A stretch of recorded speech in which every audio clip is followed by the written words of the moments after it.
The following is intended only for mature audiences. Viewer discretion advised.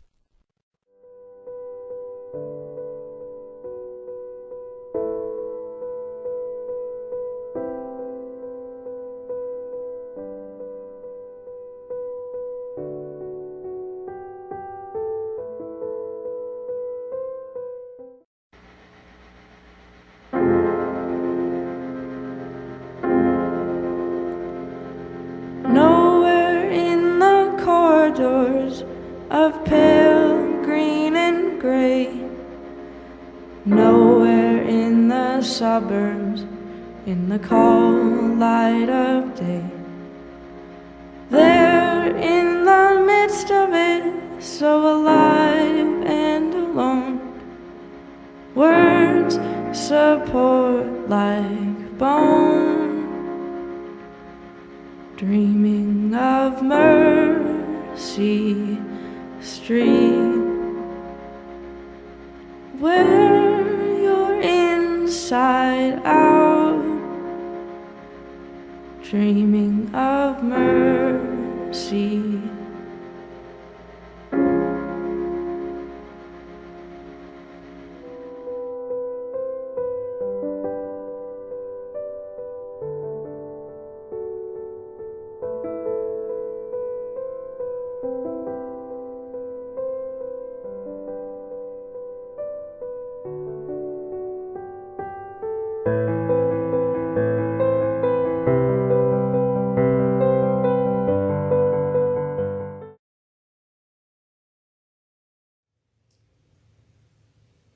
Hey, how are you? This is Michael Dane. Welcome to that podcast show.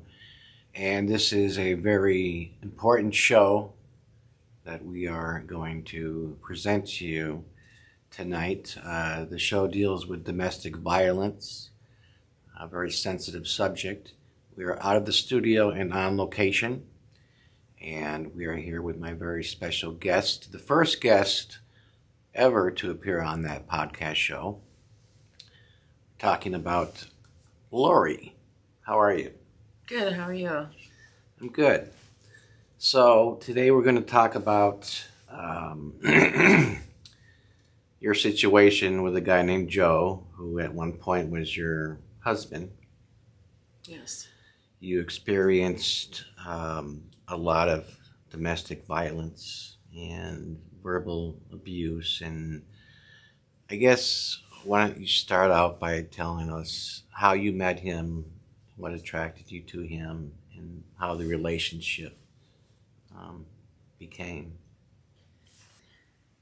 I was 19 years old and I was looking for someone to date. I had dated a couple people and really didn't go anywhere. So I was, kind of in a situation where my family and relatives and friends were all kind of dating people, getting married, having children, that type of thing. And I kind of wanted to do that myself.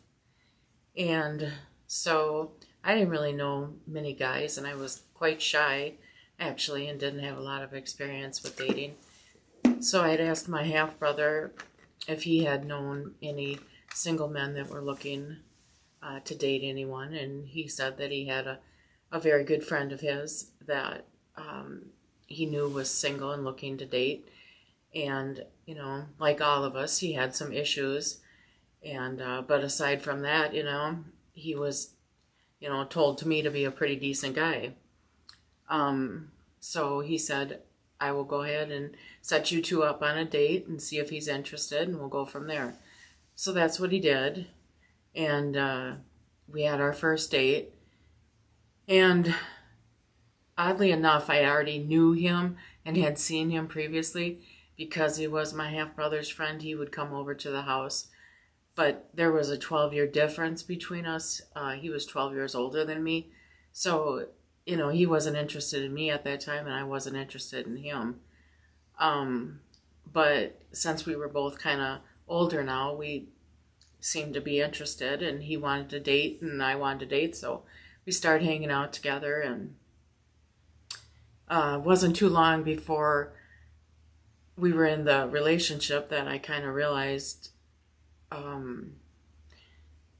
he had a lot of issues, I guess I should say. To me, it was a lot of issues because I had pretty much led a sheltered life and didn't really have a lot of experience in dealing with a lot of things involving relationships. But he would promise to come and show up for dates at certain times, and he wouldn't show up at that time. He might come over like 1, 2 in the morning. He'd be totally intoxicated, banging on my bedroom window. And I live with my parents, of course, so, wake everybody up in the home. And I would have to, go out there and calm him down and try to get him to leave peacefully without, causing any problems. And it'd be the same old thing, every time he would do this. Sorry, I didn't mean to do that. Forgive me. All this over and over. And, I did. I figure people make mistakes. They deserve, second chances. And so that's kind of how the relationship started out. And after we were together for probably 6 months, we had decided that we were going to, get engaged. So he proposed to me and I accepted. And wasn't too long after that he went out and did one of his, drinking benders again, and kind of came back intoxicated, made a big old scene, and it was just up and down all the time, constantly. And my parents obviously didn't want me to be with this person because they could see warning signs and they could see that he was a lot more to deal with than I really needed to get involved in. But because I had never been in love with anybody and this was like my first long relationship, I didn't see it. Or if I did see it, I chose to ignore it. But I really didn't want to listen to what other people were telling me because I thought they were wrong. And for some reason, even though they were my family, I thought they were trying to just break us up for no valid reason. So I kept pursuing the relationship. And at one point, I guess I had kind of given up being treated like that, so I had called off the engagement. And, he was a master at what he did, and he was a good manipulator. And so, he convinced me that, no, I'll change, things will be different, everything will be fine, I'll go to AA, I'll get some help and those types of things. And so I thought, okay, the guy is willing to change. He's willing to put the time in. We'll go ahead with the wedding. And in between the time that the wedding was planned and we were making all the arrangements, I ended up getting pregnant. So he did not want the wedding to be when it was originally scheduled. He wanted to be married and, legally be the father when the baby came out. So we moved the wedding up and got married sooner, and things were going pretty decent at this point in time. He had started going to AA and was not drinking, and was it was going pretty well, and we were focusing on having a child, getting a house, getting married, all those types of things. And then after we got married, things were going good for a couple years after our daughter was born, and after that things started changing again, and he was starting to not go to AA, and he was starting to drink some, and I knew that he was using drugs. The only thing that I knew about was in marijuana, but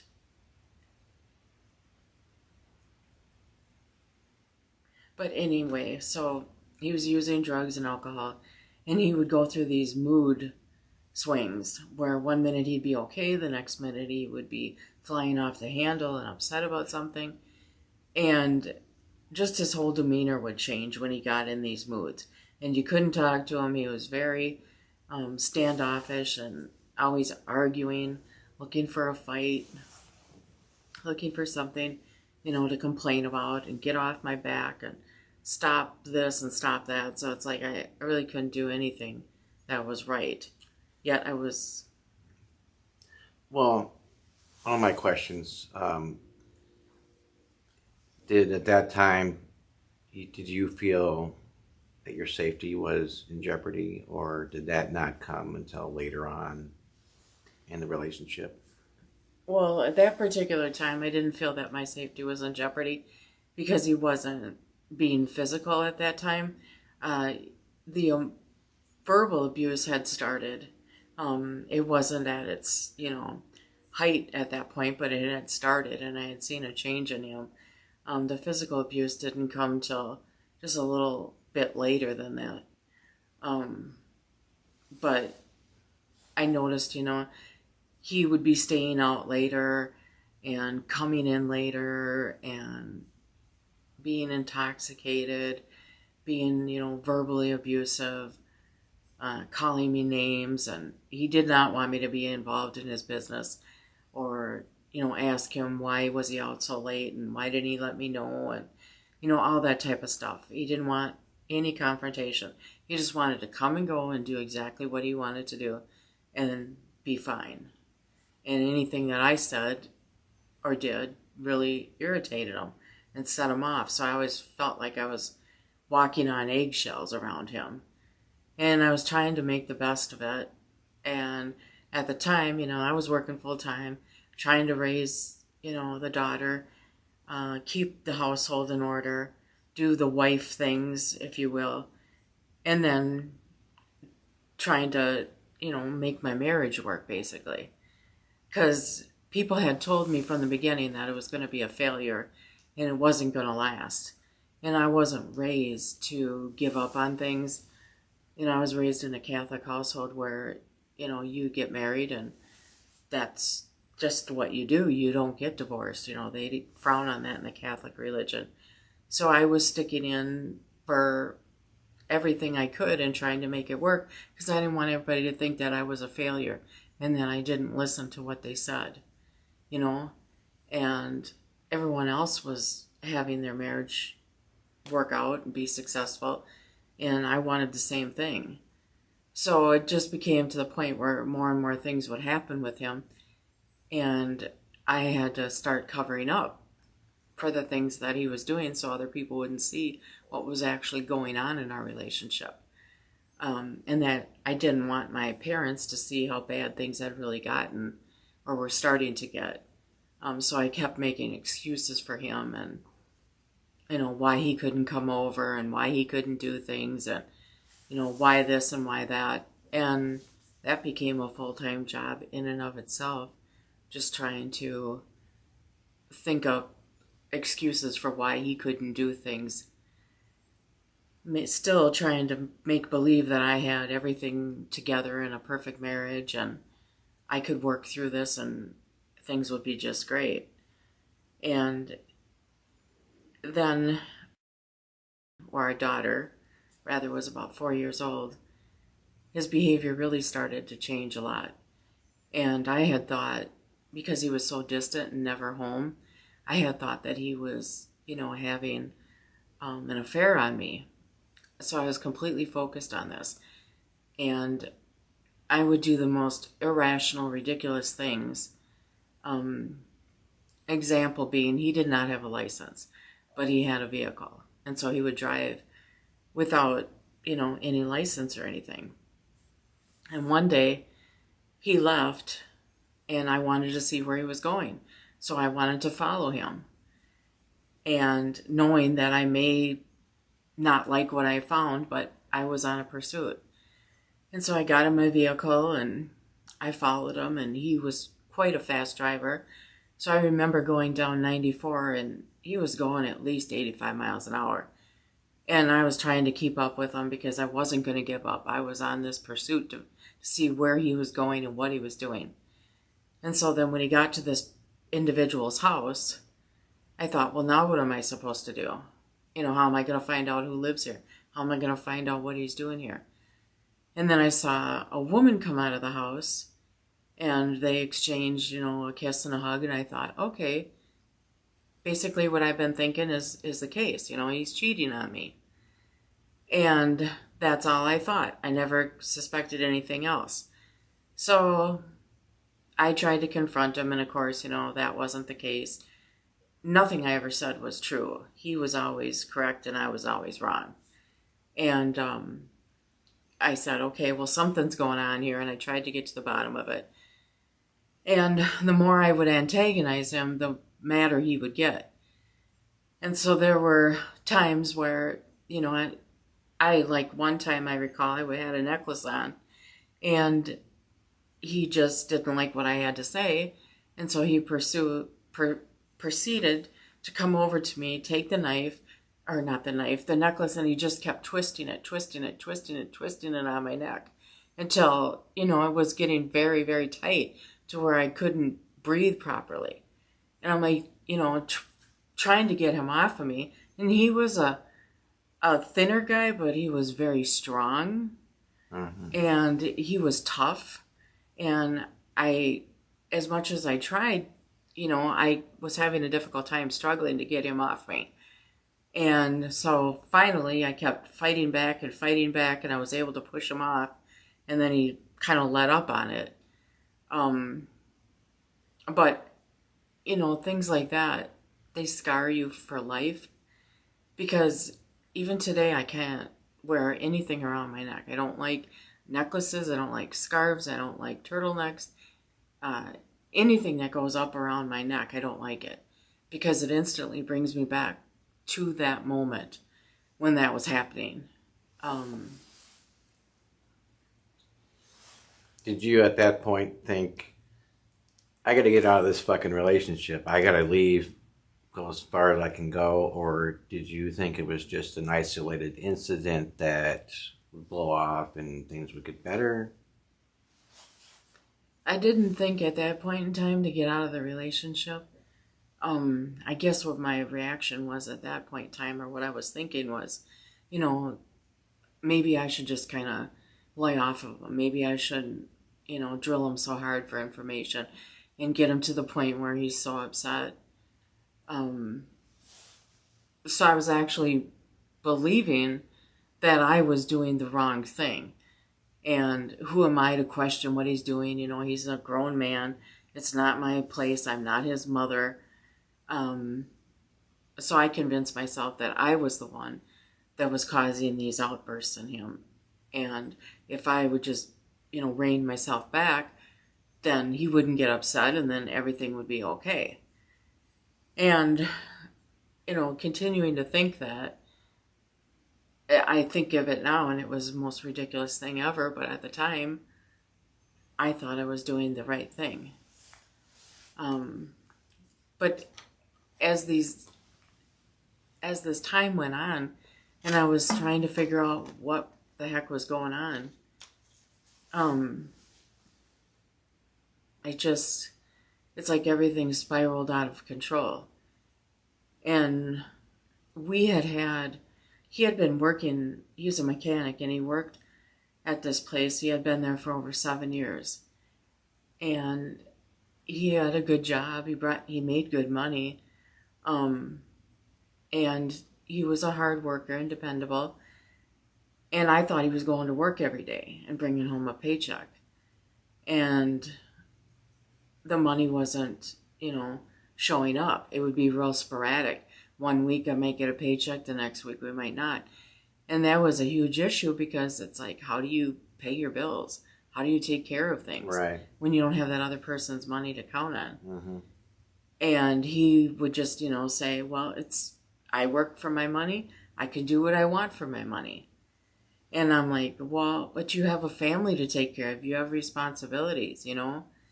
And he would argue and argue. I mean, every single day, it was nothing but arguing. It just was so toxic.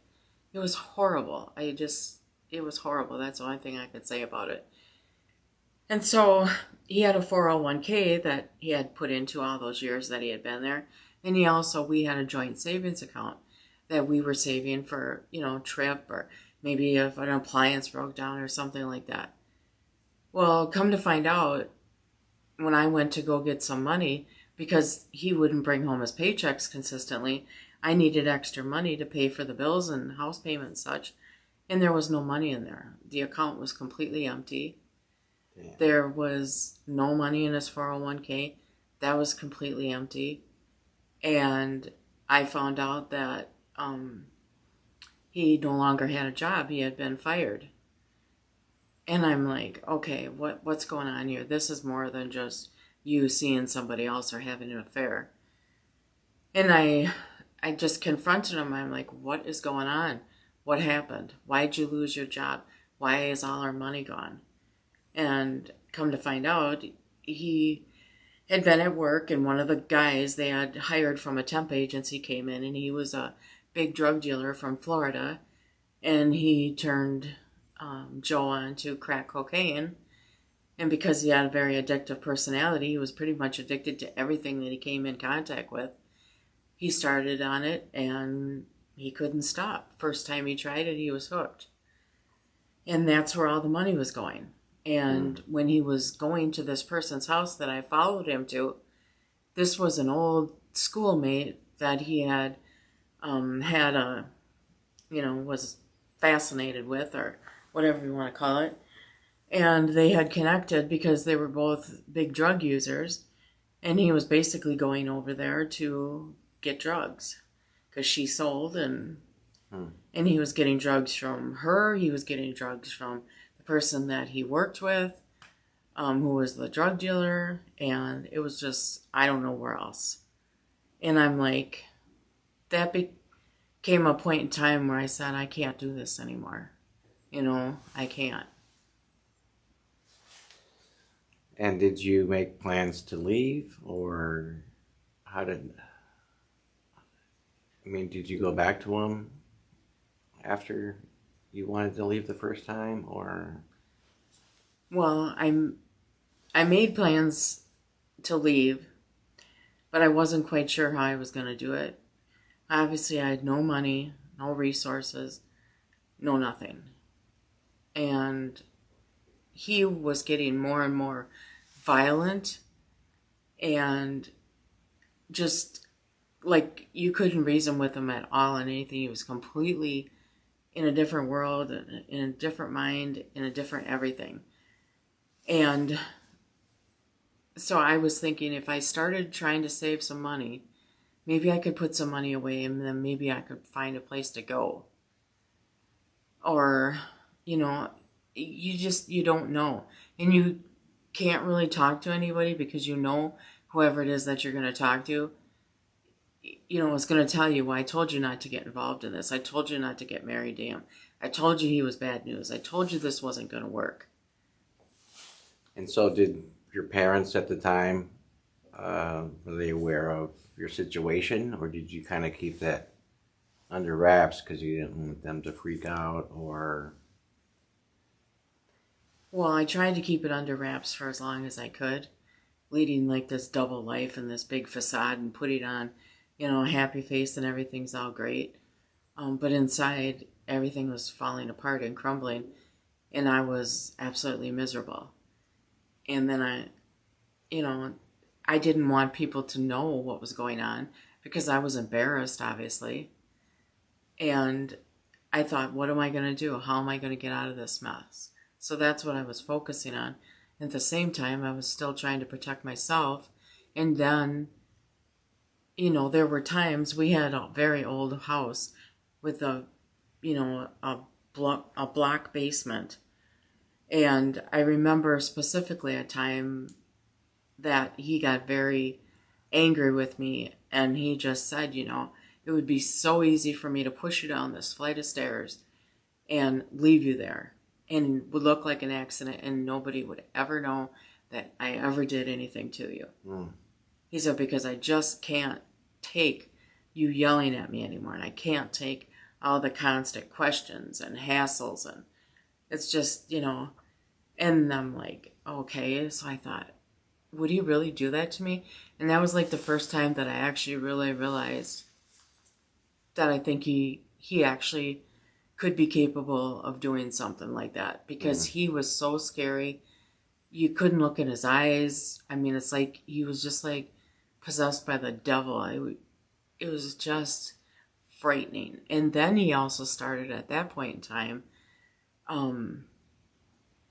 being abusive to our daughter. And, you know, she was only 4 years old at this particular time, and I'd be up there giving her a bath or upstairs, and he would come in there, and for whatever reason, it could have been anything, simple, whatever, and he decided that he didn't like something and he was going to do something about it. And I don't remember the specific incidents, if she was crying or what, but he proceeded to take her and hold her head underwater in the bathtub, and he just kept holding her head down.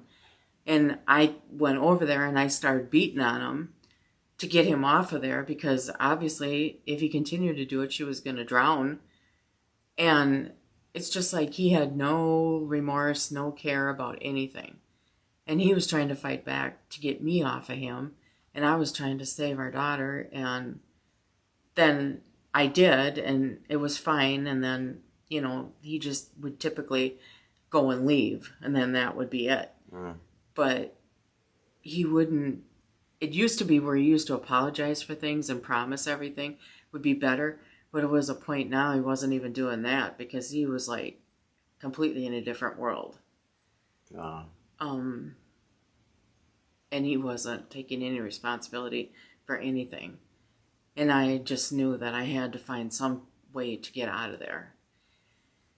And then he was driving again one day, and he wasn't supposed to be, and he had come home. He was parked in front of the house, and I was waiting for him to get out of the vehicle and come in the house, and he didn't.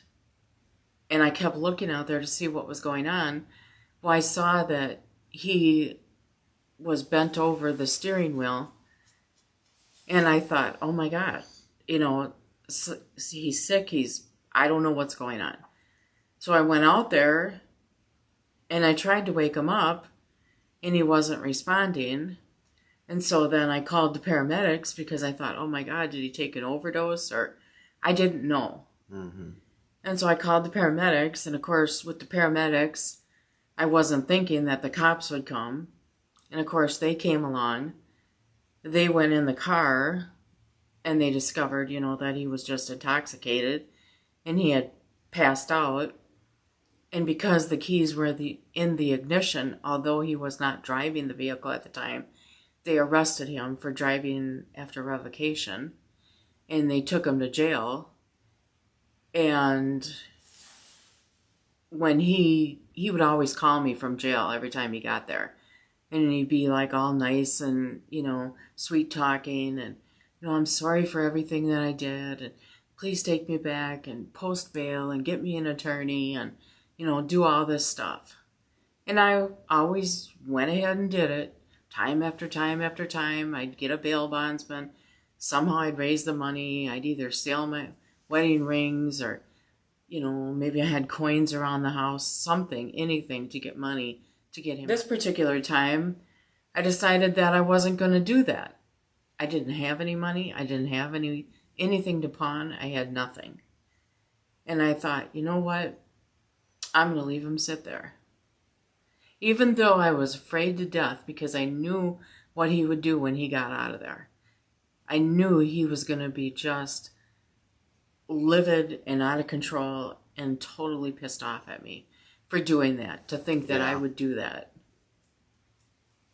And so, in the meantime, while he was in there, I decided that I was going to see if I could find an attorney that would do a pro bono service for a domestic violence case.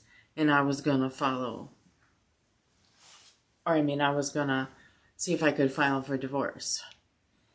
And with him out of my hands for the moment and incarcerated, it gave me a free moment to try and gather and get myself together. Right. So I got in touch with a woman who said that she would do this pro bono for me. And I told her what the situation was, and we drew up the divorce papers. And I said I don't want him to have any custody of his daughter. I do not trust him. I'm a fear for her life. I'm a fear for my own life. And, basically, I don't care about the house. I don't care about any of that stuff. I just want to get out of this. And I want, my daughter and I to be safe. That was my main goal. That's all I was looking for. And so that's the way the divorce papers were created. And I actually served him with the divorce papers while he was incarcerated. He did. What was his reaction when you did that? I'm sure he wasn't happy. He was not happy at all. Pissed off and... He did not expect it. He did not see it coming. Nothing. But much to my dismay, he signed them. Wow. And it was recommended to me to get a restraining order against him so that because I knew how upset he was, and knowing his history, to protect myself and my daughter from him having any contact with us. So I also went and got a restraining order so that when he would get out of jail, I would be prepared for any retaliation that would come of it. And so I went ahead and I had some family and friends come over to the house, take out the necessary things that my daughter and I needed. And we went over to move in with my parents. And when he would get released from jail, he would come to the house, and it would be a shell of what there was before. Mm-hmm. So that's what happened. And I was prepared because I knew what would happen. And of course, the first place he comes to find me or look for me is at my parents' house. And he pulls up and he's mad and he's angry and he's out there screaming and hollering, and he knows that he's not allowed to be in their home. And of course, they're trying to talk him down and calm him, and he wasn't. And then they said, well, if you don't get off the property, we're going to call the cops. Well, he wasn't the least bit intimidated by that because big deal. He had just gotten out of jail and he had been in many times before, so right. It was no big deal to him. And so the cops were called, and he was told to get off the property, that there was a restraining order, that he was not to be within so many feet of me. And he went ahead and left. And that was that for that day. But then the next day, it was just the constant phone calls. And him showing up at work.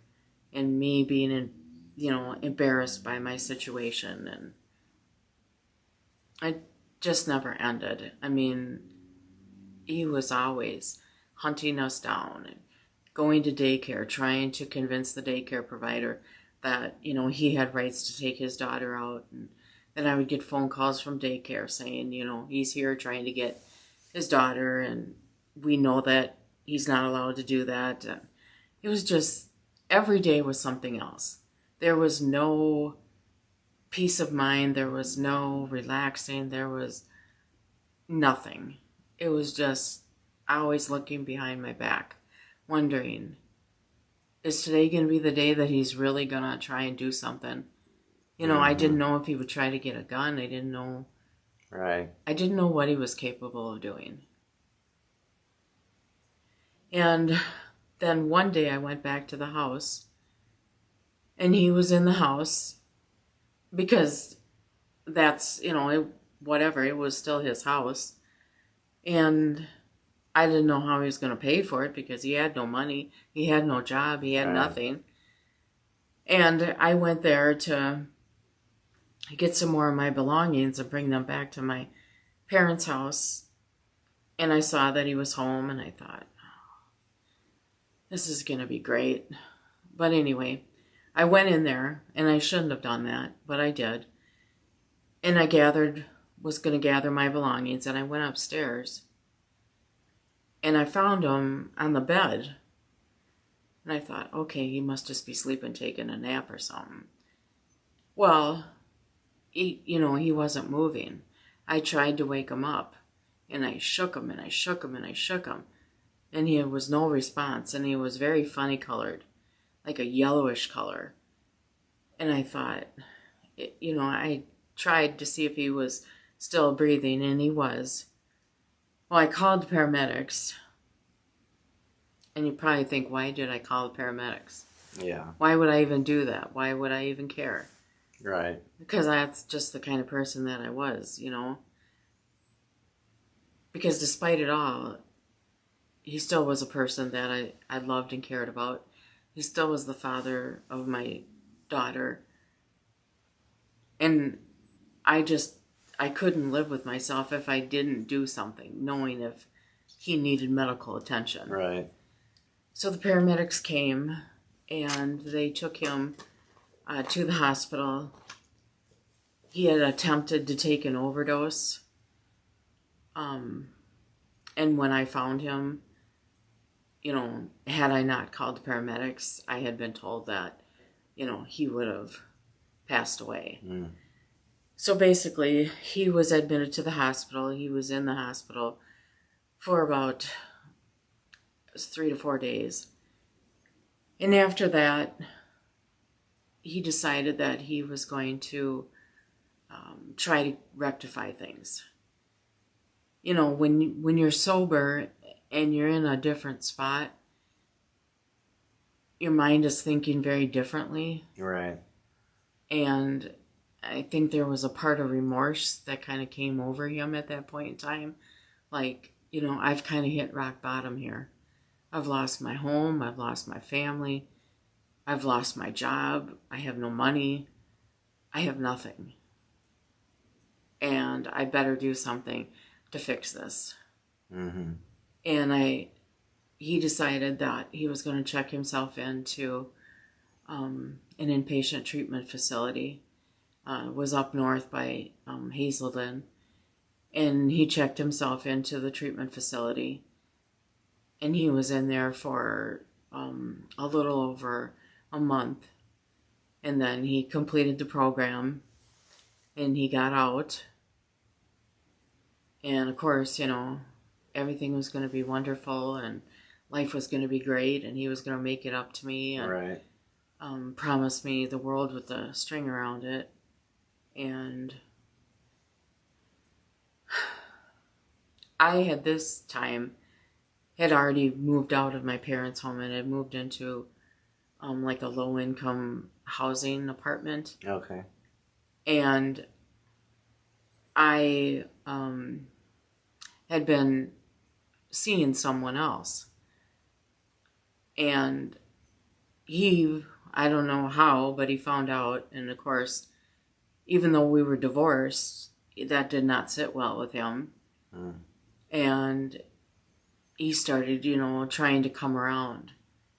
A little bit here, a little bit there, more and more. Doing his sweet talk, telling me everything that he knew I wanted to hear. Even though it was all a lie, I believed it all. Right. Because he was so convincing. And so then I started, feeling bad because he couldn't see his daughter and all this other emotions and everything. He was just playing me, but I guess I wasn't smart enough, or I didn't want to believe that someone could lie like that. I wanted to believe that people could make a mistake and they could come back from it and they could Right. change their lives. Sure. So let's take a look at a short video here, and then we'll be right back to talk some more with Lori. Here's a video. 3 is the number of women that are murdered every day in America by an intimate partner. 3 a day. 5 times more women are victims of domestic violence, either serious assault or murder, than are men. 85% of the victims of murder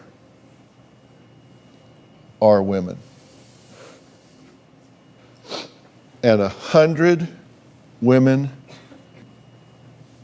per hour,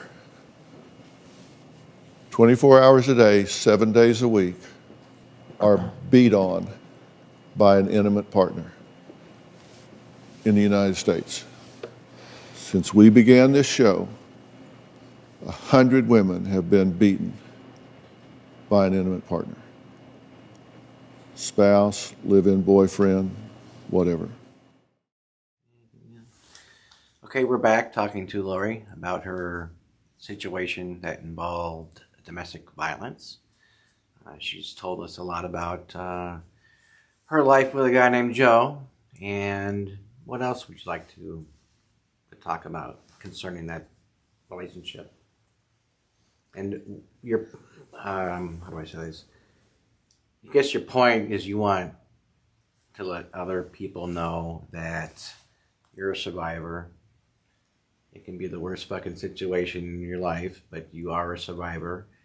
And there are people watching this right now, men and women, who are also survivors. And I think your story is very, very inspirational to other women who may be facing the same situation now and are not aware of, or they don't know how to get out of their situation because they feel stuck. Is that something that you had felt?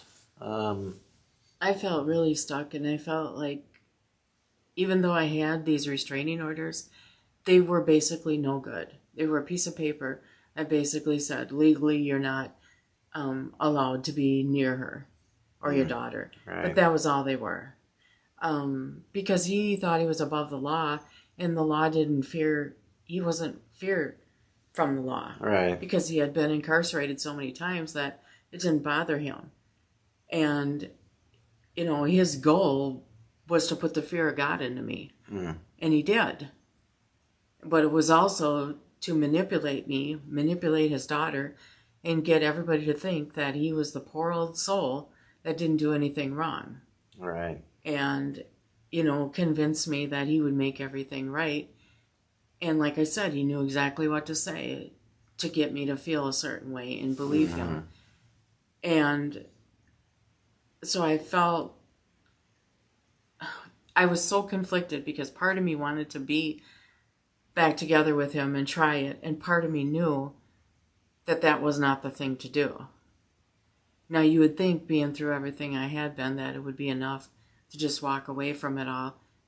But every time I walked away, he kept coming back. And he was like a stalker, you know, no matter where I was. He always seemed to find me. And, you know, he told me several times, he said, you know, you can go here, you can go there, you can go wherever. He said, but the point is, he said, no matter where you go, he said, if you don't want to be with me, he says, you won't be with anybody else. I'll see to that. And I was like, I believed him. I really believed him. And I thought, what can I do? I'm not getting any help. I went down to get financial assistance, assistance with housing, assistance with daycare, assistance with food stamps. Right. And they told me straight out, they said, you do not qualify for any assistance because you have a job. If you did not have a job and you were not bringing any income in, you would in fact qualify for assistance from the county. So in essence, what they're telling women is that you're in a bad situation. If you quit working, we can give you assistance. If you want to continue to work and have some self-respect for yourself, which is what I wanted to do, and be productive in the world, then we cannot provide any assistance for you. That's such bullshit. I mean... And at that point in time, I thought, where does a person in my situation go? Where do women and children that are in my situation go for help? I guess they go down there. I guess they quit their jobs. And I guess they just take the chance that the county is going to help them. until they can Right. get on their feet. You know, I don't know what the answer is or the situation is. Right. I don't know how you just keep running and you keep looking behind your back and you keep fearing where this person is. Are they going to call you? Are they going to show up here? Mm-hmm. Are they going to show up at your work? Are they going to show up anywhere you are? I don't know how they do it, but they do find you. And I just felt like, where am I supposed to run? The only place I had that I could go to was my parents. And I already tried that. And the reason that I wanted to leave their house, you probably wonder, is because he was bringing on such turmoil and despair to my family that I was so embarrassed and humiliated that I thought, I can't allow this to continue. I need to get out of this house and get into another place on my own. Right. Because it's not fair for them to have to be involved in this either. And despite them telling me, no, you're fine, you can stay here as long as you need, I'm just too independent and too determined in my head to do things the Right. way that someone else wanted me to do them. Uh-huh. And I thought, I got myself in this mess, I'm going to get myself out of this mess. And so like I said, I moved, and things were, trying to make a new life for my daughter and myself. And then I took him back after all is said and done. And he was really good for a while, like I had seen before. And I really thought that treatment had changed him, that time had changed him, that he felt bad for the things he had done to us. And he had an opportunity to rectify the situation. And he was going to make it right. And despite everything that my family said and the fact that they didn't want anything to do with me at that point because I had chosen to go back with him, even though I knew I was going to lose my family, I still went ahead and went with him. This is how much of a hold that this person had over my life, my thoughts, my feelings, my everything, that I wouldn't even listen to my own family. I went against what they were telling me to be with this man who had done me wrong and had been so mean to me and so mean to my daughter and so disrespectful and just made our lives basically a living hell. And yet, I still couldn't see my way through to not go back to him. Wow. Because I thought if I was with him, I could change him. Right. And, that's where I made a huge mistake. And through this whole process, I learned so many things. And one of them is that you can't ever change anybody. You can't. And I thought that I could. You can try, but it doesn't work. You can't. And if you ever think that you can, you're just kidding yourself. The reality is that you just can't do it, because people will change because they want to change, not because of anything you say or do. There may be things that you say or do that might resonate with someone, that might make them think, but ultimately they're the ones that have to do it. They're the ones that have to change. Right. They're the ones that have to decide to change, not for anybody else, but for themselves. And I wasted so much of my life trying to change this man and trying to believe what he was telling me, and that he could change and he could be different, and believing in somebody, because I didn't think that people could look right at you, right in your face, in your eyes, and just continually lie to you and be so convincing, just so convincing that you believe everything that they say. Right. And you want to believe everything they say. And they know that. And they know that you're weak. And they know what you want to hear. And they know how you want things to work out. So they'll give you anything that they can to keep you in it. Oh, sure. And why would someone want to spend their life treating others like that? I don't know. I have never understood that. There's got to be some type of a fulfillment that they get out of that. Right. I think that, you've just convinced yourself that no matter what I do, I'm always right. And the end result is I'm going to get what I want. And I'm not going to stop until I do.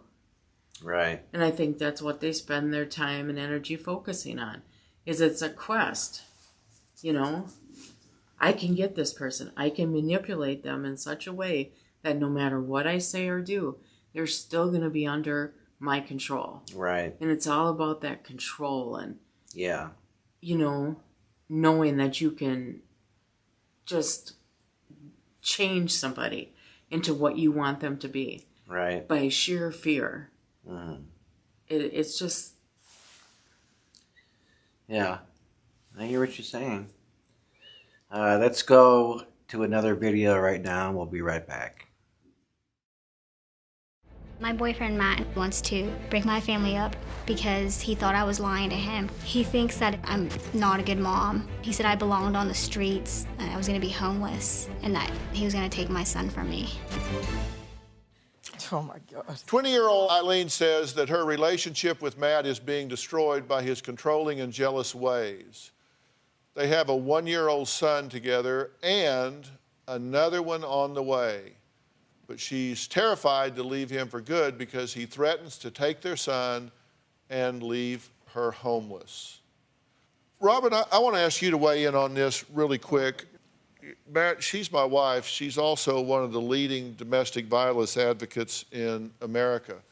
She has a foundation, When Georgia Smiled, and which is devoted to the prevention of domestic violence. And she has something called the Aspire Initiative, which is an interactive curriculum to help tweens, teens, and adults learn about and deal with domestic violence. And it's used in schools all over the country.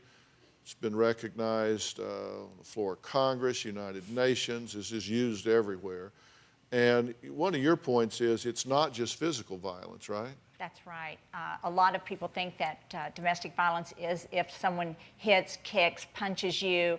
And what we're seeing here today is verbal and mental abuse. And it really, like you saw before the show, when you even had to whisper in my ear some of the horrible things, Eileen, that he is saying to you, that's verbal abuse. You are in an abusive relationship. And, I've been sitting here during the show, and my instinct as a woman is to just run up there and grab you and just take you out of here as fast as I can, just run out the back door and just hide you and keep you from him. Of course, I can't do that. I want to. But what we're here to do today is to educate you and to tell you that you are being abused. You do not have to be talked to this way and treated this way. You can demand that he treat you with dignity and respect. You can demand that he treat you in an honorable way. And you can demand of yourself that you will not accept that of him. You have the right to tell him, you will treat me with respect. You will honor me. And you can make that demand of yourself. You can tell him, I am going to honor myself. I am going to treat myself with respect. I am going to treat myself with dignity, and I am going to give myself the right to walk away. What do you think about what she's saying? It's ridiculous. I break up with her all the time, and I've never told her that I'm going to take the kid. What was it that my wife just said that was ridiculous? No. I thought she meant with her. No, your wife she's always spot on. I thought she meant with her. I'm still stuck on what came up on the screen. No, okay, listen. I'm still stuck on the screen. Let me tell you why I'm not going to enter your OCD loop here about what's stuck on the screen. Okay. I'm not going to go play this game with you and argue the ridiculousness of the wording on the screen. Yeah. Let me ask you something. Are you abusive with Eileen? Yeah, verbally I say very hurtful things to her. Okay. Yeah. Are you abusive with Eileen? Yes. Do you threaten her? Can you elaborate on that? I mean, I don't. As in what, like? Do I look like I want to play semantics with you? No, you don't. do you try to manage her by intimidation? Yes, I do. Okay, so that's what I'm talking about when I say threaten her. So you verbally abuse her, you derogate her, you erode her self-esteem, do you not? Now, you and I both know what's in these text messages that are too disgusting to read. No, I know And what I say. I'm happy to read them if ridiculous. you want me to read them for all these people. You want to talk about the wording on this screen? You want to go over some of the other wording? No, I don't think you do. completely agree with you. I just don't want people to think that she's stuck in this relationship. Like I've broken up with her many times, and she's You don't the one need to that worry comes back. about what people think. You need to Yeah, I worry know. about what you I think. don't trap her in this relationship. That's all I want to get across. Okay, you got that across. You don't trap her in this relationship. Everybody got that? Everybody got that? He does not trap her in this relationship.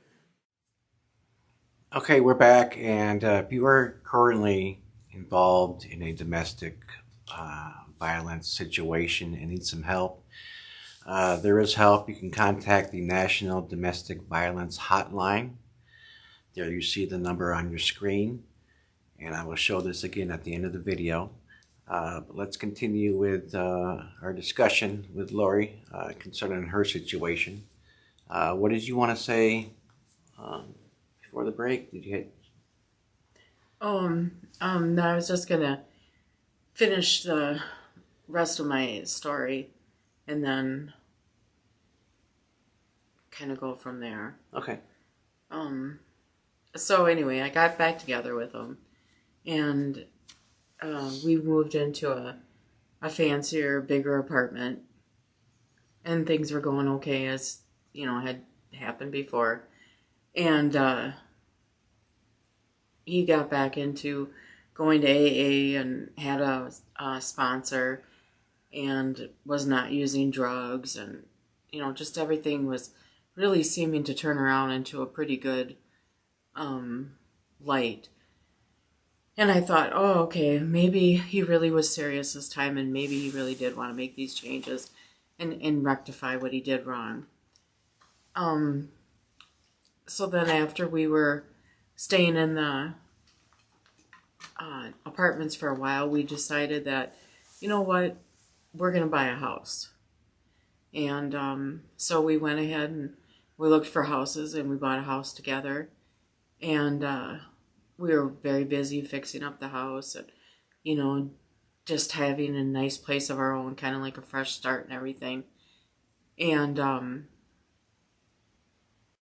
was happy. Our daughter was happy. She was making new friends and going to, a new school, and had a big, huge yard that she could have her friends over and play with. And, things were really going pretty well.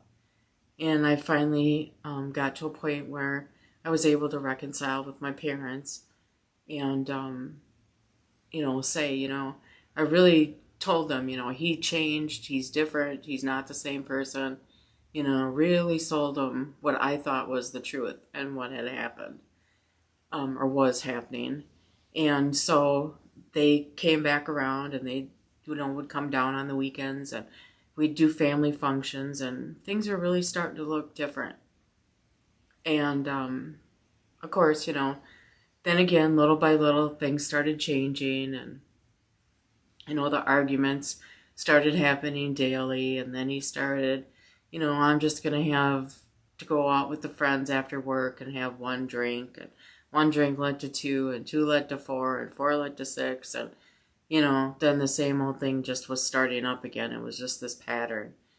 And while he never did go back to the heavy drugs, the crack cocaine, he did go back to smoking weed. Although he said he never did, but he did. I mean, I found paraphernalia all over the house, and, Wow. Different things that took place and whatever. But, so just after we got back together, like I said, it was okay, and then it went bad again, and I wanted to get out for real this time. And he kept telling me, how are you going to afford this on your own? You knew what happened last time when you had the bright idea to run away and try to do things on your own. And financially, you can't do it, and because basically I didn't have much of self-esteem when I got into this relationship. And by this point in time, I basically had no self-esteem. And how long were you together with him up until the time you bought the house? Well, I met him in 1988, Mm-hmm. and we bought the house in 1998. So, 10 years. Wow. And then he, you know, when I would say again that, you know, we're done, I'm not doing this anymore, and he would continually remind me and bring up in my face that, you know, you're ugly, you're fat, you're unattractive, you have no money. How are you ever going to take care of anything? And nobody else is going to want you. Mm. And he just drilled that into my head time and time and time and time again. And to the point where I believed him. I never looked at another guy. I never slept with another guy. He was the first love that I ever had. He was the only person I ever was intimate with. And I loved him, and there was nothing that I was not going to do to try and make this work out. I wasn't going to be the one where they said, oh, she quit on this. Even though I got divorced from him and I thought that things were going to be different, I allowed myself to be controlled by him and went back right into the same situation. And, you know, there are just certain things that you can't change in life, and you can't reverse. And I beat myself up pretty much every day for doing what I did and making the choices that I made, and not doing a better job of, you know, having a better situation for my daughter to grow up in. Right. My intentions were such that I wanted her to have a family. I wanted her to have her dad. I wanted to have a mom, a nice house, you know, nice neighborhood. I wanted her to have all these things, and I thought in my mind, because I was being told by the other person that it was going to work and it would all work out the way I wanted to. Right. But in reality, it's like I was bargaining with the devil, basically. And it wasn't going to work out. It never was going to work out. He never was going to change. But I didn't see that. In my mind, I thought that things would work out and he would do what he said he was going to do, because I believed him, and that's not the case. But anyway, so life just kind of continued to go on like this. The cops were called over all the time because neighbors had heard arguing, and they had seen, you know, several times where our daughter had been out in the yard and maybe riding her bike or doing different things. And when he wanted something, he wanted it now, and he was not gentle about it, so he would grab her right off of her bike in the middle of the street, throw her down on the ground. Neighbors would observe this. They would call the cops. You know, it was just, there was no end to it again. And I was so beaten down at that point, so tired, so just had no fight in me, no self-esteem, no nothing, that I believed what he told me, and that I'm never going to get out of this. How am I going to financially ever be able to leave this situation? Wow. And no one would ever want me because I had nothing to offer anyone. And that's the way that I continued to lead my life, and in the same time try to put on this happy persona like everything was all grand. And it wasn't.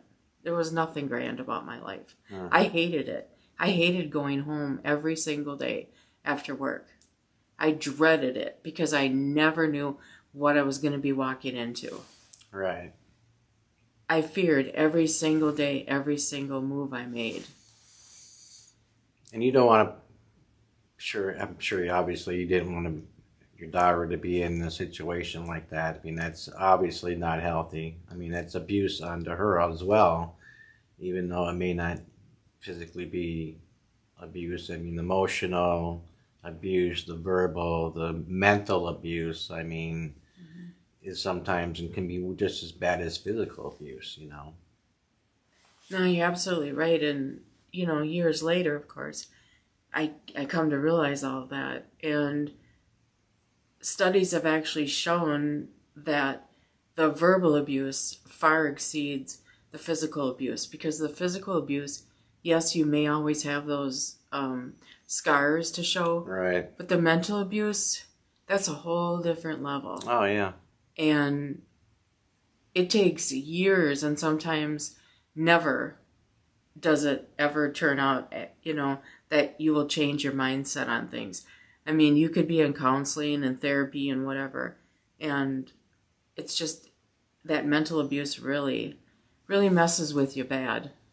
Yeah, no, as you know, can totally relate to that, because as a child, my whole childhood basically was physical abuse, sexual abuse, mental abuse, verbal abuse. I mean, it really fucked me up in every way, shape, and form. But as I've said before, if it wasn't for my grandmother, I would probably be in prison. I'd be dead. I'd be a child molester. I'd be a drug addict. I mean, you have to have somebody in your life that you trust that will help you out of a situation like that. And, you know, fortunately, I was able to get out of that situation as a child. So I can relate, and I know what it's like to be abused and shit on, basically. I mean, does that make sense? Yeah, absolutely, it makes sense. And it's very true. I mean, it's true for anybody that's been in those situations. And it's, like I said, that mental abuse, studies have shown that is far worse than the physical abuse. Oh, yeah. And I totally believe it. And when you've got, you know, like you said, a combination of all those different types of abuses going on, I mean, that's, you know, how do you recover from that? Right. What do you do? I mean, you feel like you're in a hopeless situation. Right. Just because it's just so much to deal with. And you don't know what to believe. You don't know who to believe. You don't know who to trust. And that's a huge part, you know. It really messes up the trust for you in any future relationships that you may have with anyone. Right. And, you know, that's hard to overcome. It is. No matter how strong you are, it's very difficult. And, you know, to put an end to this particular story, it did end up that he ended up killing himself. And, you know, it's a horrible thing to say, but if you've ever been in someone's shoes where they've been in a relationship where there was any type of abuse, especially multiple types of abuse going on, and you've tried to get away, it's almost a blessing that person is no longer there. Right. Because I'm here to tell you right now that if he was still here, my daughter and I would have had basically no life whatsoever. Right. Because it would always have been controlled by him. Mm-hmm. And I don't know how we would have ever escaped from that. I don't know. I don't even like to think about it, but in essence, I mean, like I said, as awful as it is, I think he did us a favor. Well, of course. But, you know, and you see stories all the time where a wife will actually kill her husband because he was abusing her for years and years and years, and she gets off and is justified because of all the trauma that she and her kids may have faced. I mean, and you're right, you know, if he was still here, he wouldn't leave you alone. And as bad as it is to say, that was the best outcome for him, for everybody, basically, especially your daughter, too. yeah, you know, he was a very troubled person. And I believe he had several, you know, mental health issues. But he was of the mindset that there is no such thing, that, you know, you don't need treatment, you don't need therapy for those types of things. If you're depressed, or if you have other issues going on, mental health issues, you deal with them yourself. So even if he was, you know, whatever, he wouldn't have sought any therapy for it, because he just didn't believe in that type of thing. Right. But I do believe that he had something else going on there, other than the fact that, like I said, he had multiple addictions. Right. And, you know, I don't even know what kind of demons he was fighting, but he had a lot going on that I'll probably never understand or know. But it wasn't until after several years that I got out of, after he passed away, that I really started taking a look at myself and where I was, and just how bad things were in that relationship. I never really realized it all. And it's actually embarrassing, and it's humiliating to think that a person could be in a situation like that, where it appears to be right in front of everyone else's face, and they're trying to tell you and they're trying to help you, yet you can't see it. Right. You can't see what they're telling you, or you don't want to see what they're telling you, or you feel that you know the person better, and you know they mean what they say and they wouldn't hurt you, and it's just it's mind-blowing. I mean, my daughter and I both went through years of therapy, and in fact I still continue to go to therapy. And you know, I've processed things to a point, but I have been through therapy, you know, counseling and therapy, and I suppressed all my feelings for all these years and never really dealt with it, because it's so painful and it's so shaming. And I need to go through the process of dealing with this. And it's going to be a difficult process, but it has to be done. And that's something that, you know, I have to focus on doing, as hard as it is. I've got to do that. And I'll tell you, you know, people ask me, well, why did you stay in a relationship like that? And I said, well, because I didn't know any better. Because I was young, I was naive. I, you know, was raised to not get a divorce. I was raised to try and make things work out. Right. I was raised in, you know, to believe the best in people. And, you know, I didn't know about this whole other world that was out there, and how really evil and mean and controlling people can be. Right. And even still today, I can't believe that. It's just unimaginable to me that people can actually be like that. But they are. And every day, in every minute, in every second, there's a female out there, there's a male out there, or there's a child that's getting abused by someone. Right. Now, look into that camera and tell someone, because I know there are people watching this now who are involved in a domestic violent relationship. Just look in that camera and just tell them that there is hope, and tell them what's on your mind as far as helping them. I mean, I do want anybody that is listening to this to know that there is hope, and there is a way to escape this vicious circle and cycle that continues. It's not easy, and it takes a lot of willpower and a lot of determination, and you really have to